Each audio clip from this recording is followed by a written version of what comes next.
Pour mettre les résultats de leur recherche et leur savoir-faire au service du développement, les universités du Sénégal et les instituts de recherche ont créé un cadre de concertation à la lumière de la loi d'orientation agro-silvo-pastorale. Il s'agit de faire que chaque structure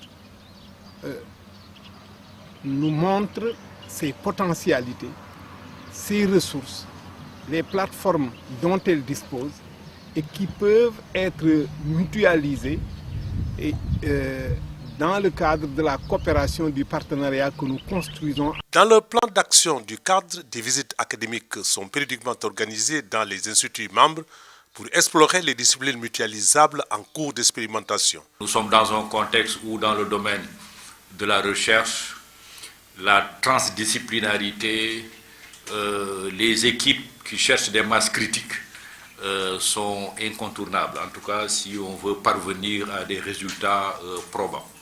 Et cette initiative de mettre tous les acteurs des domaines de recherche, que ce soit les centres de recherche, les universitaires, peut-être aussi des acteurs du développement, tels que les ONG et autres partenaires, c'est là une initiative véritablement très importante. Investi à la tête du cadre, conformément aux dispositions statutaires, le professeur Ibrahima Thioub, recteur de l'université Cheikh Anta Diop, a levé un coin du voile sur les ambitions de la structure fédérative à court, moyen et long terme. Nous envisageons d'organiser un séminaire de réflexion et d'écriture de grands projets partagés entre nos institutions. Nous allons également, dans le cadre des projets, travailler à une plus grande formalisation de notre cadre de concertation. Sous ce rapport, un décret est en préparation et nous espérons que le décret sera signé sous peu, ce qui consacrera l'institutionnalisation, la formalisation de notre cadre de concertation comme étant une structure intégrée aux institutions publiques de la République. Cette journée d'intégration était ponctuée de panels et de visites de terrain. Quelques explications des professeurs sur le site de l'UGB. Le réservoir, en fait, c'est un réservoir qui permet de stocker l'eau. Les dimensions, c'est 10 mètres, 20 mètres, profondeur de 4 mètres. Donc vous avez un peu ce réservoir qui sert de réservoir aux pompes. Donc nous avons 3 pompes qui sont montées en parallèle. La première pompe qui alimente un peu la ferme agricole du point de vue académique. Vous avez une pompe qui alimente un peu la génération des ressources et l'autre pompe qui alimente le château d'eau par pression. Et une fois que le château d'eau est rempli, on ferme la pompe, on atteint la pompe et maintenant l'alimentation se fera par gravité. C'est quelque chose qui nous permet de mettre en pratique tout ce que nous avons acquis en classe. Voilà, donc c'est un cadre qui nous permet d'exercer. Donc ici, nous avons fait 4 jus.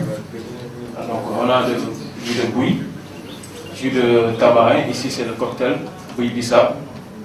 Voilà, et on a aussi le bissap. On a ici un poulailler, un bâtiment qui sert de poulailler. Classique quoi? Classique, c'est pour faire des pouilles de chair. On dépend d'environ 500 et ça sert en même temps de pratique pour les étudiants. C'est les étudiants qui les mettent en place avec un enseignant et qui suivent la bande jusqu'à 45 jours pour pouvoir donc défendre.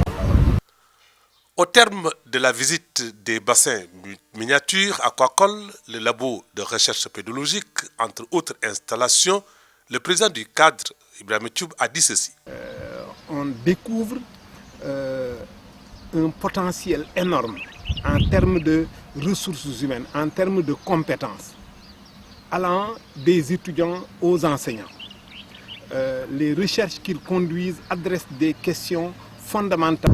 Et les autres structures accueillies aujourd'hui à l'UGB vont pouvoir découvrir les potentialités de coopération et de partenariat à construire pour qu'ensemble nous mettions en place de grands projets de recherche partagés pour faire face aux défis de notre système agro-silvo-pastoral.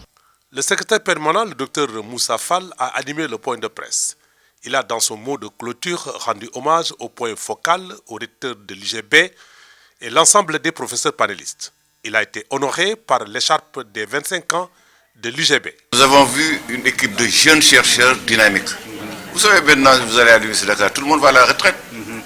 Les grands professeurs. Maintenant, on voit ici qu'il y a la relève. Et ça, c'est très important. Et ensuite, on a vu du matériel concret, on a vu des bâtiments qui se lèvent chaque jour. Et finalement, on voit une rénovation. Et donc, la force, nous, au niveau de l'agriculture, c'est que d'abord, il y a l'équipement, il y a les hommes. Et ensuite, enfin, il y a la terre. Il y a beaucoup d'hectares disponibles qui peuvent permettre aux chercheurs de travailler, aux étudiants de se perfectionner et surtout à l'université de produire pour elle-même. Une dégustation des produits locaux transformés par les étudiants a mis fin aux travaux.